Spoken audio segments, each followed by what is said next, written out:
was with Saddam, face to face. So many things went through my mind. What to do, what to do. I told him, you killed the Iraqis. You killed the children.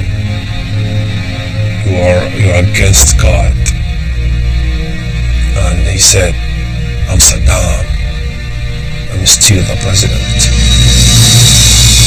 Millions of Iraqis wish for that day to come and they see Saddam captured and he's in my hands.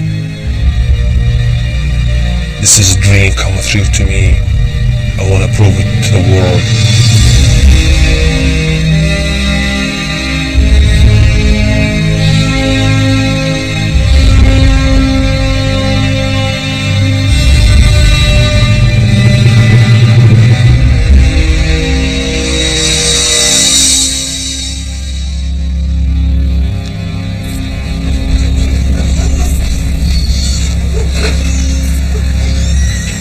I was born and raised in Iraq, 1970, in Nasiriyah in the south of Iraq.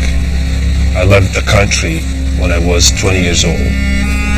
The reason I left because I was involved with the uprising during the Gulf War, 1991. Samir was among tens of thousands of Iraqi Shia Muslims driven into exile after the 1991 Gulf War.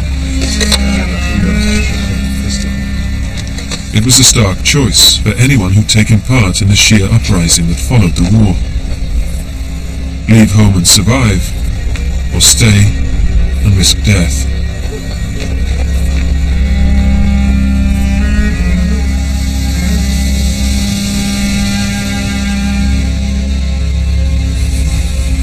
By the early spring of 1991, Saddam had looked beaten. His invasion of Kuwait had been repulsed with almost indecent ease by an American-led coalition.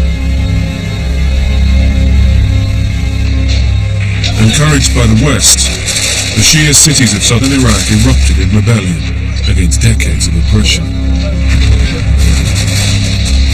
We thought it's a perfect time to change Saddam's regime.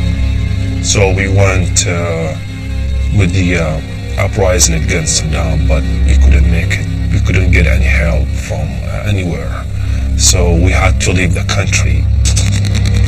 Western assistance never came, and the Shia uprising was crushed within weeks, with estimates of between 25 and 100,000 dead.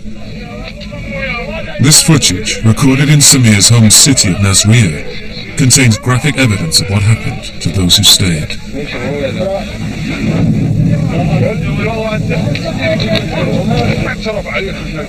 The man in the heavy coat was Saddam's cousin, Ali Hassan al-Majid. Better known in the West as Chemical Ali, he had directly ordered the mass murder of Kurds.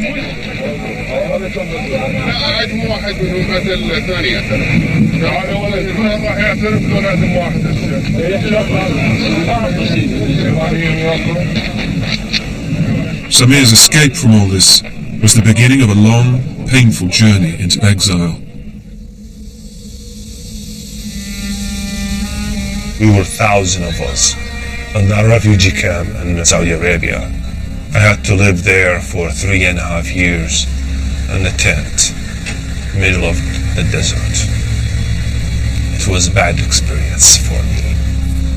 It's really hard to live in a tent, not knowing what your future is.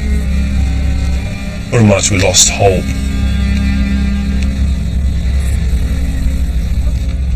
In 1994, Samir was finally accepted as a political refugee by the United States. Then in 2003, America led the invasion of Iraq. I asked if I can help as a fighter or a soldier or anything to go and help. And the only thing it was open, the position for me is to be as a translator. 12 years after he was forced from his homeland, Samir would return and get his revenge.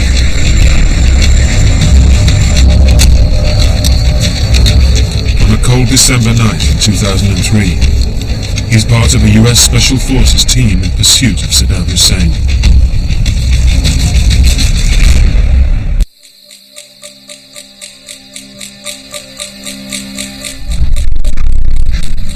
The US Army in Iraq has a lead on a fugitive.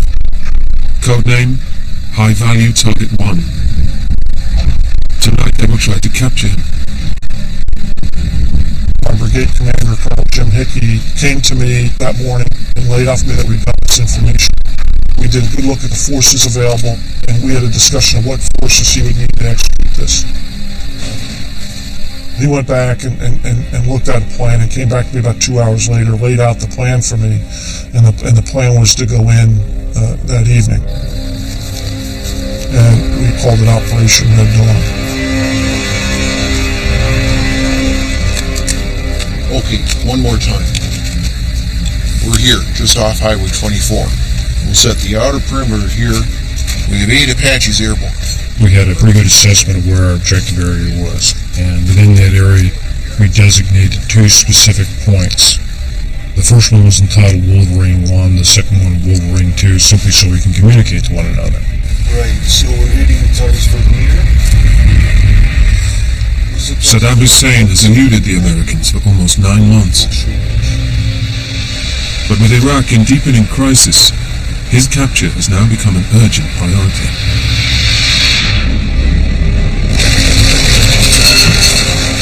The invasion had seemed to be over so quickly.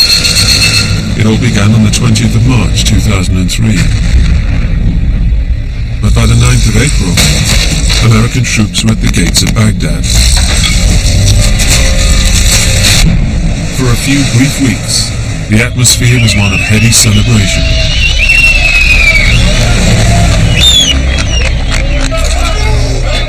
President George W. Bush declared the conflict over.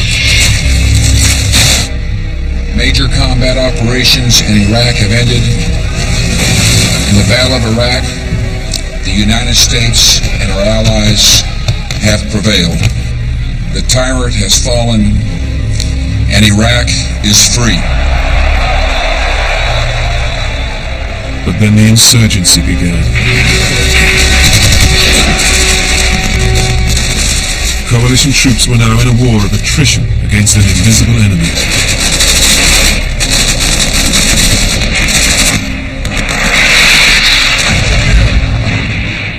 As the chaos grew, many Iraqis remained convinced that Saddam Hussein was directing the insurgency and could still regain power. I always sensed widespread fear of Saddam Hussein. And I felt that within my area, if he could be killed or captured, it would dramatically reduce the tension of the people living in my area. And that was my aim, was to achieve a stability within my area of operation. That was my mission. Only 3 people know Saddam's exact hiding place tonight.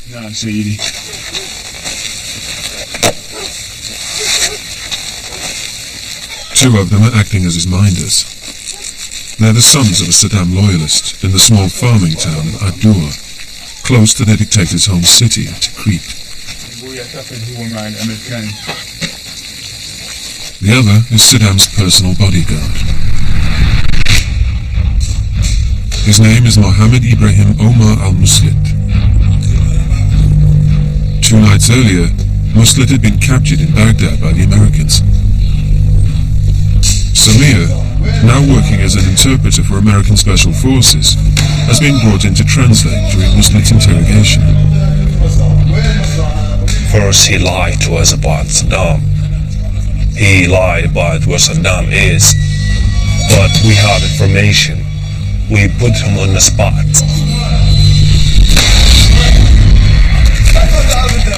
He knew we couldn't lie anymore because we had a picture on the satellite. We brought the map and he located the farm on the map. He showed a farm called Ad-Dur. We knew the guy we picked up was a guy who was very, very close to Saddam Hussein and should have good information. What we didn't know if he was telling us the truth, if he was putting us on a wild goose chase. He started crying and he said, don't kill me. I will take you to Saddam before it gets too late. Let's go now. I guess I would say I took the information. We took it very seriously, obviously, when we executed the mission. But if you told me I thought we were going to capture Saddam Hussein that specific night, I would have told you 50-50 chance. The first stage in Operation Red Dawn begins.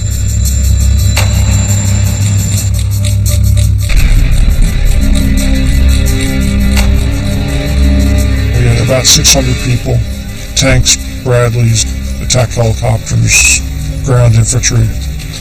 Colonel Hickey briefed me. I added a little bit more aviation, so I wasn't quite happy. We then approved the plan for execution that evening.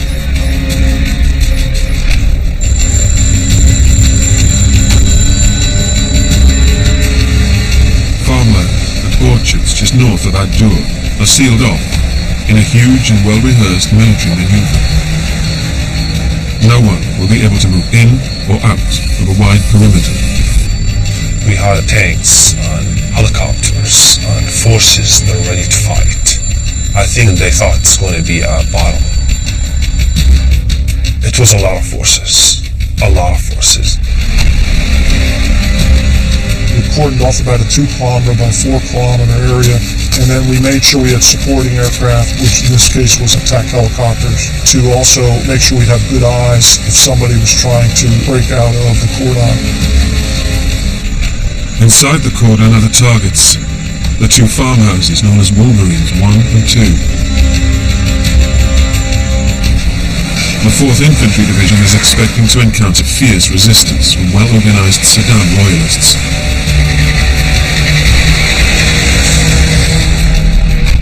We had thought that he would have a warning system of individuals who would be out a couple kilometers that would warn him that something was going on, and then there'd be some sort of an escape that would occur. So we had riverine blockage because this was right along the Tigris River, so they couldn't escape by boat down the Tigris River.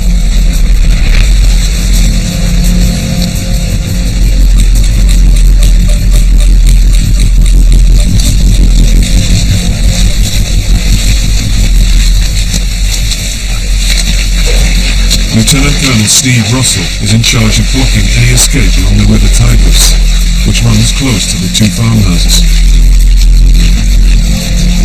I was told to have all of our forces ready for action.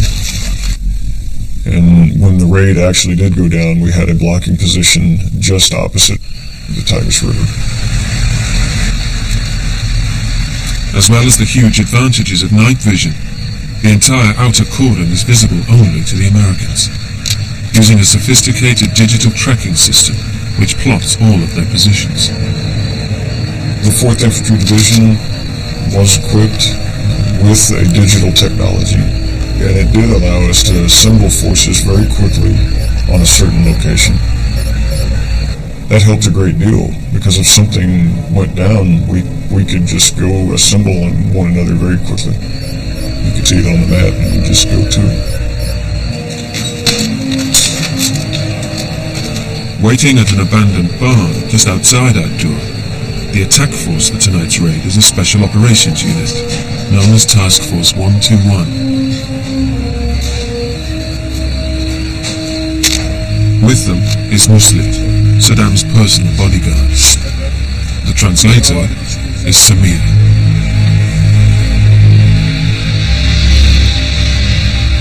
He is now just a few kilometers from his tormentor of 12 years ago.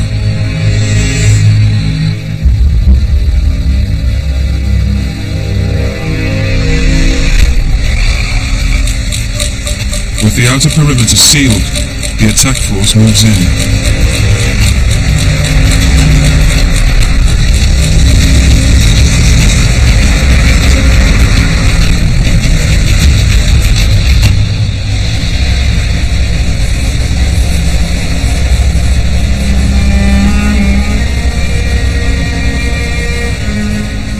When you think about Saddam Hussein, the dictator, the killer, the criminal, the man who ruined his country for 35 years,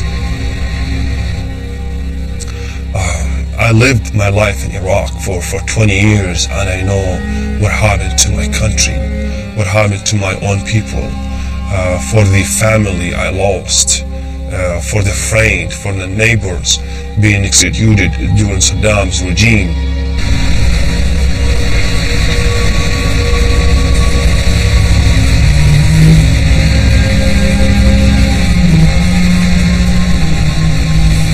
Colonel Hickey moves up with the Special Forces as they head towards what he believes will be Saddam Hussein's last hiding place. That particular evening, we had as good a chance as we ever had, if not better. The information was quite good. And what else do you do on a Saturday night in Tikrit? Sergeant John Iverson is a driver for a small support unit that will form a protected inner perimeter for the Special Forces. When we left from the staging area, it was a clear night.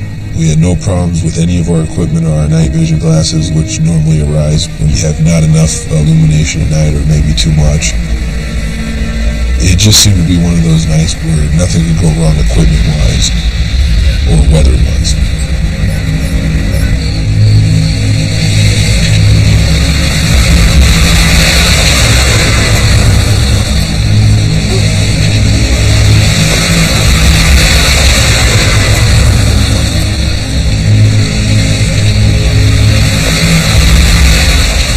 What happened is I was first vehicle behind the Special Forces Operations Group.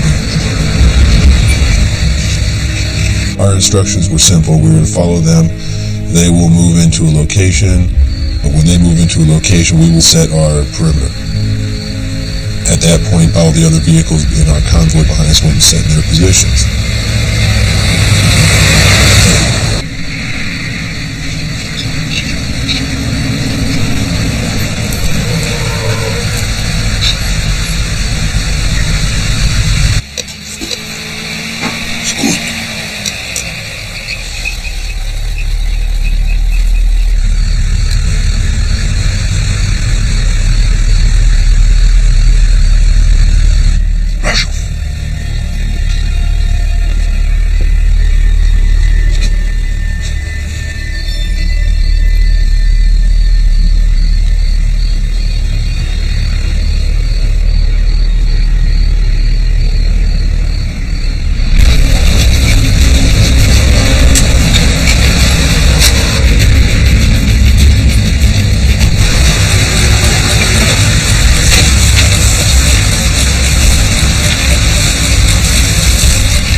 Wolverine 1 and Wolverine 2 are clear. No sign of HVT 1. I've got one more place to check out.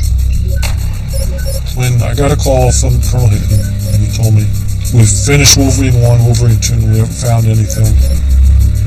Now time had elapsed.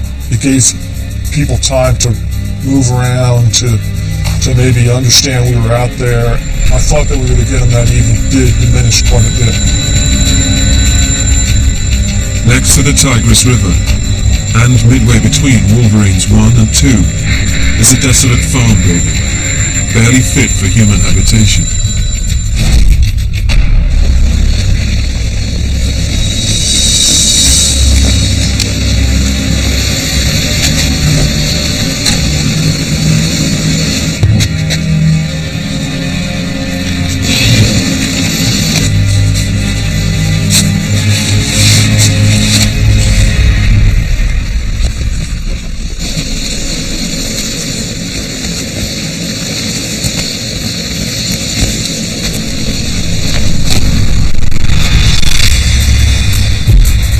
Wolverines 1 and 2 yielding nothing, the only other place that might conceal Saddam is the nearby farm building. But in the dark, the route to it is a difficult one, through a complex maze of tracks. Even Muslet is unsure.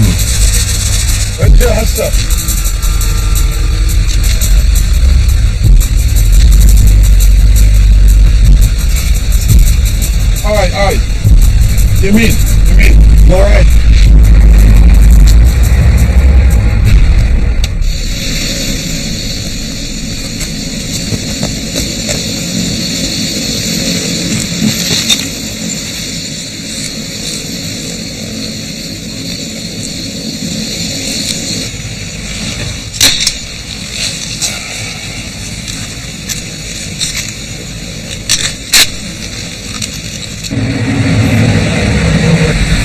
Left or right?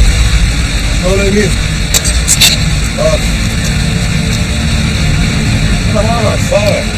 يمين لا يسار. I need an answer now.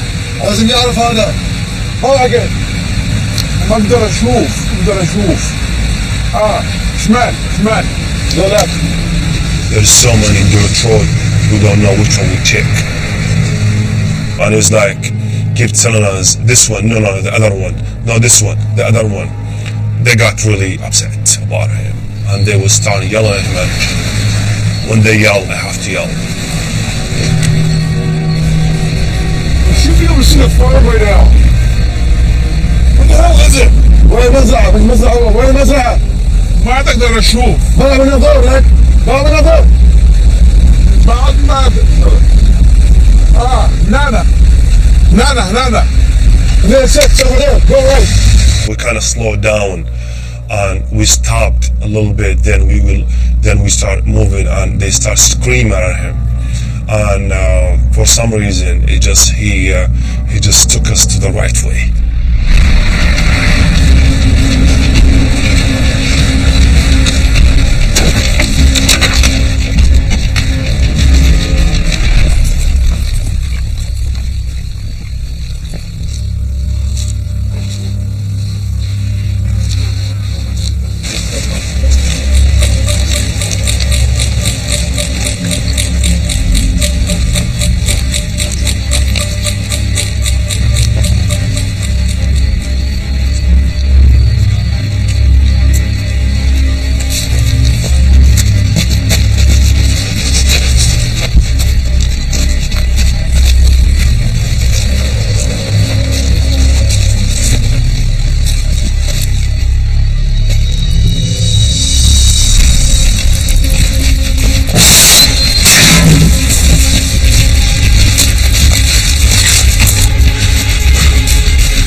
Sergeant John Iverson occupies a position just 50 meters away from the farm building.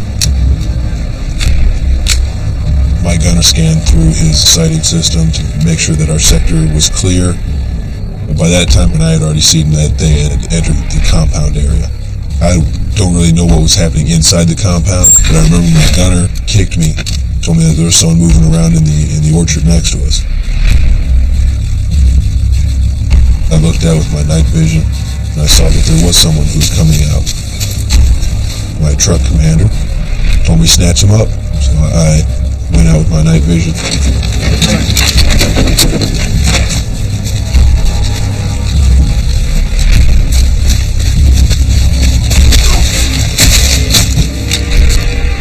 Snatched him up, detained him, and notified my commander, and he called it up. It turned out later on that man drove the taxi cab whenever he needed to maneuver around.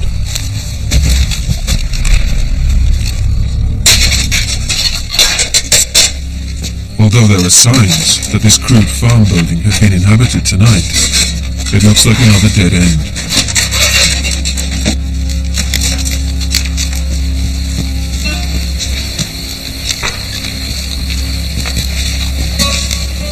We got nothing, boss. Okay. Let's get Samir to talk to our new friend.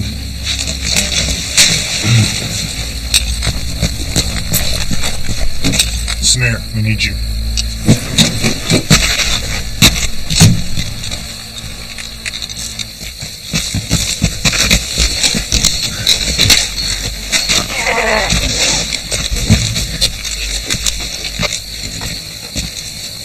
Where is Saddam?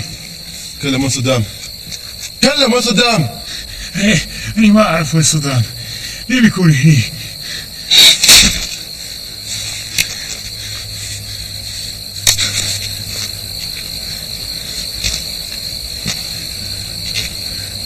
كلم لك عن صدام. كلم. كلم. والله صدام مو موجود. We're both lying, boss. We tried so many things for these guys to make them talk, to tell us where Saddam. We gave them a chance to tell us where Saddam is. They lied to us.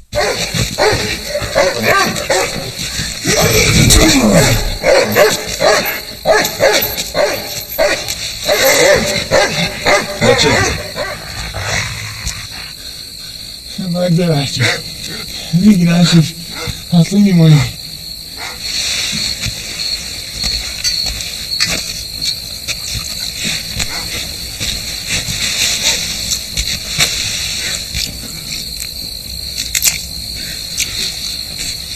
Right, he's got to tell us where Saddam is.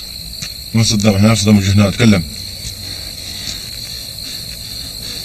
صدام مو هني. مين يقول لك صدام هني؟ اللي يقول لك صدام هني يكذب عليك. انت تكذب. القوات الأمريكية كانوا هني مرتين يدوروا ما يلاقوا حدا. ما يلاقوا صدام. ماكو صدام هني. وين الخندق؟ ماكو خندق. ماكو صدام.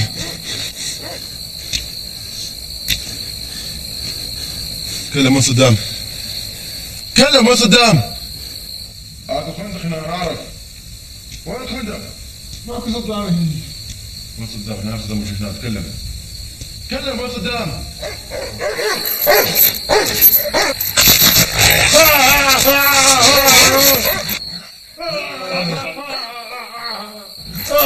هذا خندق احنا نعرف. وين الخندق؟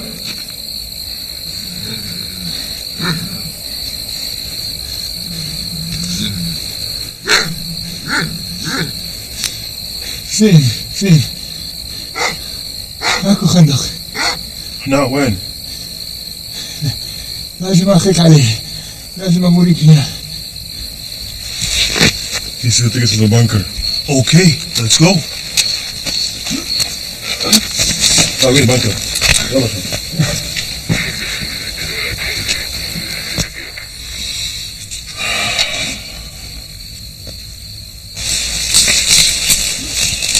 Inside that farm, it's all trees, orange trees.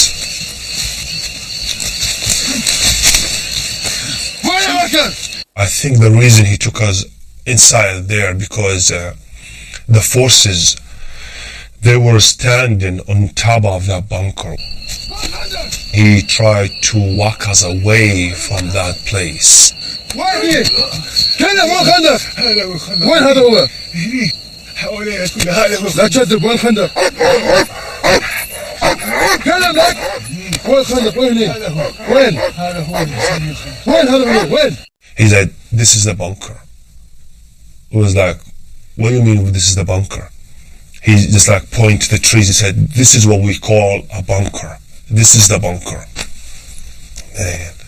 See? That's a bunker. Where? وين الخندق؟ شويني. وينه؟ كله محل ما احنا هني. Among those trees it says in Iraq, that's what we call a bunker. What? I think he's lying. I guessed. We don't have time for this. We scared him of the dog to make him talk. I punched him in the face. I was like shaking him up and down. You know, you have a chance to tell us where Saddam is. كذاب! لك هذا كذاب!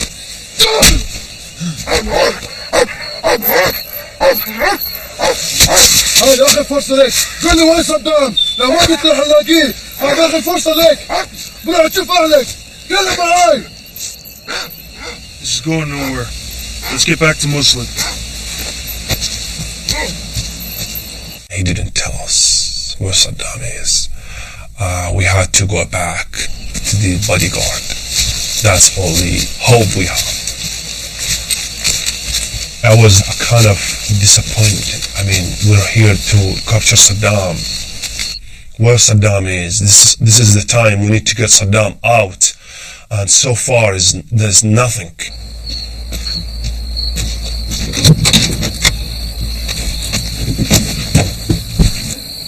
صدام موجود هنا، نعرف. لا تشدد.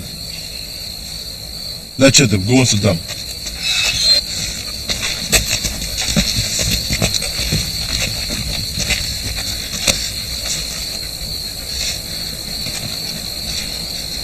أنا لاقي الخندق، لاقي صدام. وإذا ما تقول لي راح أقتلك.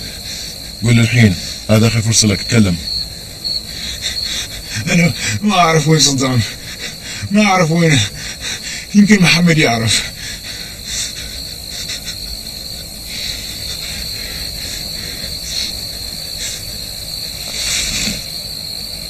تقول الخندق هنا، حاطه بالخريطة. اتكلم، قول خندق، تكلم! Where's Saddam? Tell us now. Show us the bunker. تكلم!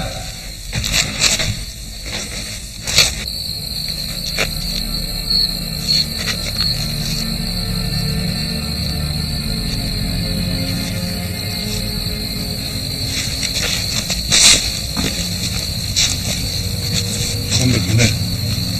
وين هنا؟ He said, that's the bunker you guys stand on. We asked him, are you sure? He said, yes. We walked him in, and he pointed exactly where's the door. And he tapped with his feet on the ground, and he said, dig in here.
When they pulled that cover, I saw that hole. I couldn't believe it.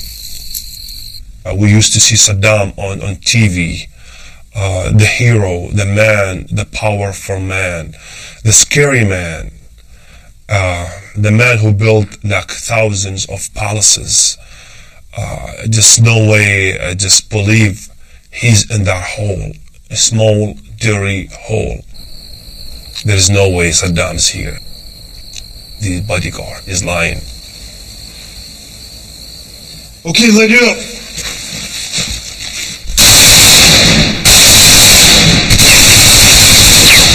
لا تقتلني! لا تهرمي!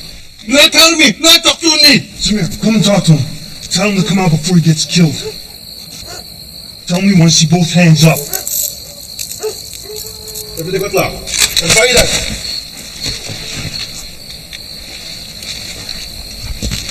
They pulled me back. They let me go talk to him for a second to tell him to come out. And then they pulled me back. I think the reason because they don't want another comment. maybe Saddam pull a gun and fire, or like he was gonna commit a suicide, or like a bomb is gonna come out of that hole. And for some reason, I didn't thought about it. Just Saddam is near, the man who destroyed my life. I want to see him. I want to pull him out. Boss, please let me talk to him. Okay, be careful. Tell him I want to see both hands up. روين ايديك، ايديك الثنتين. لا تخاف، كل شيء يكون زين، روين ايدك. لا ترمي، لا ترمي.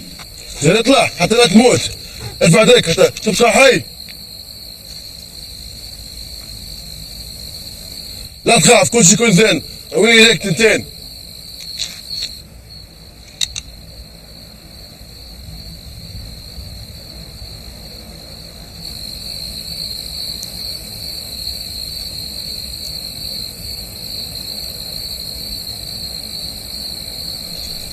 Tell him to put his other hand up. حط ايدك الثانية بعد. For some reason, he thought we want his left hand. He put his right hand down, and he just with the right left hand down. And I told him no, both hands. حط ايدك برا. ايديك الثنتين.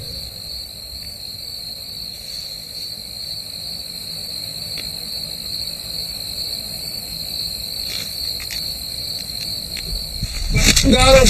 I got him. Come on.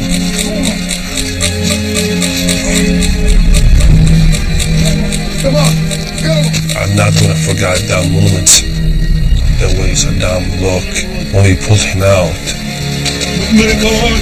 Let it go on. He started saying in English, America, why?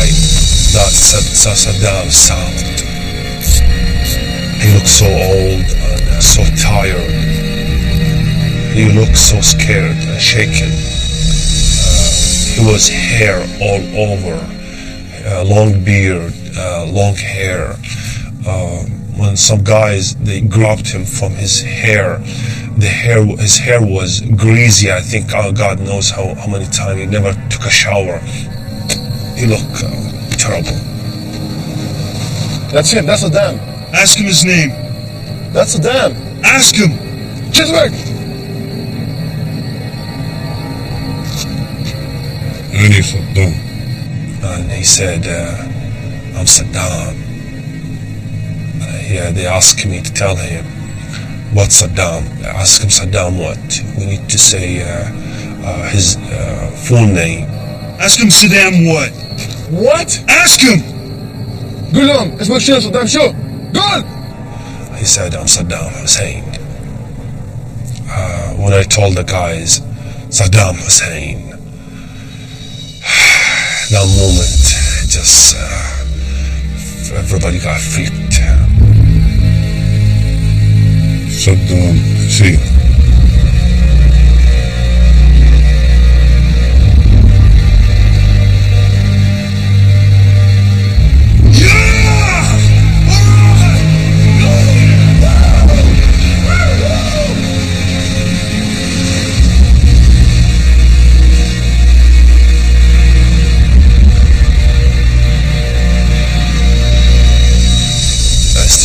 Believe that man, how he pulled him out of that hole.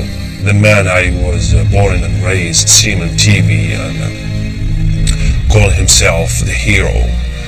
And it was so easy to capture him. He wants to stay alive. And I was looking to Al-Muslim and he was not happy. The way he looked in his face, he was not happy. He was kind of like upset. Tell him President Bush sent us to get his fucking ass. And I told him what the guy told me to tell him. And he was not happy about it. He said, my shoes. In Arabic culture, when you say my shoes, it's unrespectful. He said, my shoes, it's better than you and your family and your country.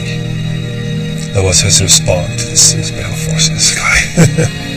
121 to command. HVT-1 is in custody. Repeat, HVT-1 is in custody. Over.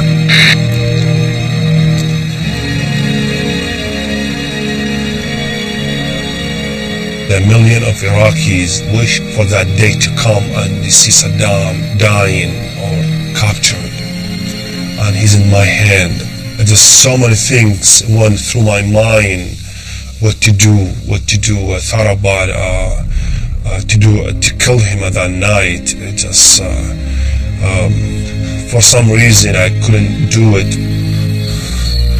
I want Saddam to be alive on TV, to show us to the world, to show it to the Iraqis. This is the coward man. انت دمرت بلدي. وين وانك قلت على التلفزيون؟ انت تقول تبي تحارب قوات التحالف. انت ما سويت شيء، انت جبان. وين الجيش تاعك؟ وين قوات التحالف؟ وين الشعب؟ جحر. انا عندي الشعب اللي يحارب على مودي. العراقيون الابطال، اعظم العراقيين. هيحاربوا الامريكان؟ هيحاربوا لاني اني صدام حسين، اني رئيس العراق. وانت لا تحشي وياي بهالطريقه. I want him to feel like he's no one, he's nobody. The same way he made us feel for many years. انت خرية. لا تحشي وياي بهالطريقه. انت لا شيء. انت خائن، انت جاسوس، انت مو عراقي. انت قد شيعة، قتلت الأقاد، دمرت بلدي. انا ما دمرت هذا البلد، الامريكان سووا. اني صدام حسين. العراقيين الزين يعرفوني، مو انت مو زين، انت لا تسوى شيء. I had to punch him in the face. I punched him a couple times in the face with some kicking in the face and in the head, and he started bleeding from his mouth. And to make him stop telling me I'm a traitor, I'm a spy. The forces told me to stop hitting him anymore. Search him. When we found that pistol, we had to pull some clothes out of him to make sure he's not have a bomb or anything connected to his belt. He didn't use that pistol. He's not even willing to use his pistol to fight. It was Saddam Hussein.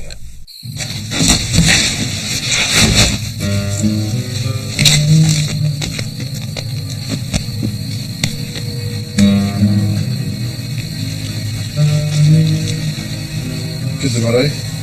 يقول ماكو صدام، ماكو خندق. هذا صدام كاهو.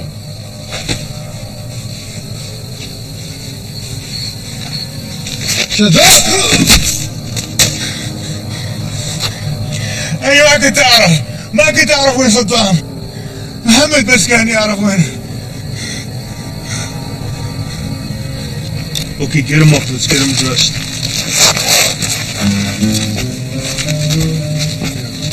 For some reason that night I have a different feeling. Something gonna happen. I took my camera with me. Boss, this is a dream come true for me. Please let me take a picture. We can't do that, Samir. I wanna prove to the world this is the coward man, this is Saddam, and we pulled him out. I need to take a picture with Saddam. I have to take a picture with Saddam. Please let me take a picture. You got a camera? Okay, quick.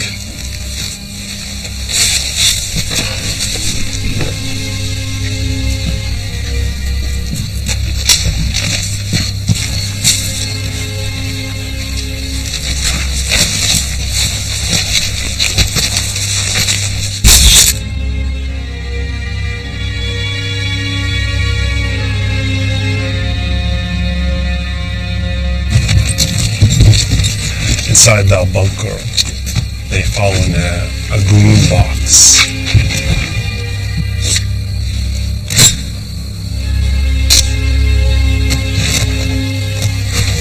It was cash money in that box, $750,000 US.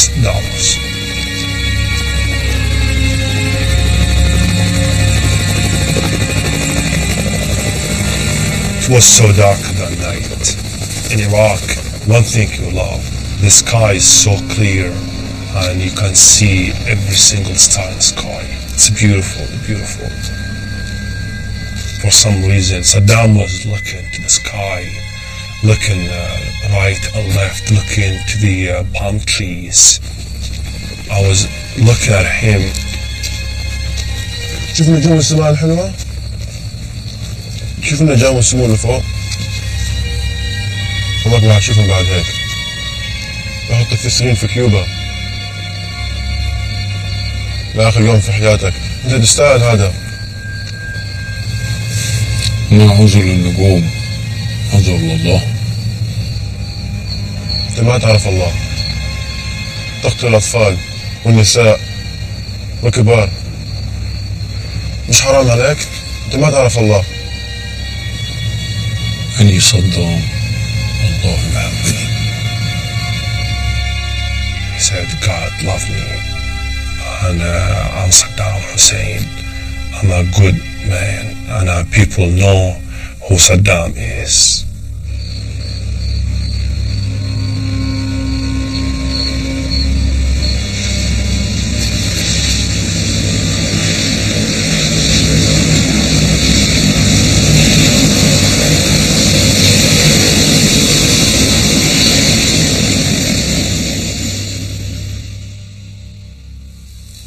Ladies and gentlemen, we got him.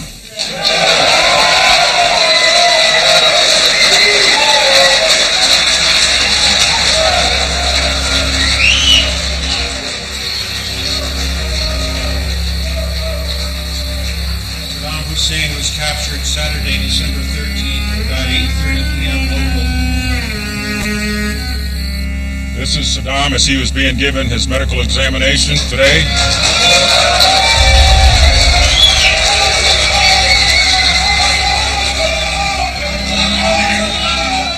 Saddam had this quality about him that people believed that he was almost invincible. In fact, the way he gave up and didn't fight and gave himself up to us right away was against everything he told everybody else to do. I think forever that probably tarnished Saddam Hussein in the eyes of all Iraqis. This is the man I left my country for. This is the man I haven't seen my family for 13 years because of him. We got him. We got Saddam. To me, it was, I think, a special feeling because sometimes I think I'm just a victim of Saddam. So.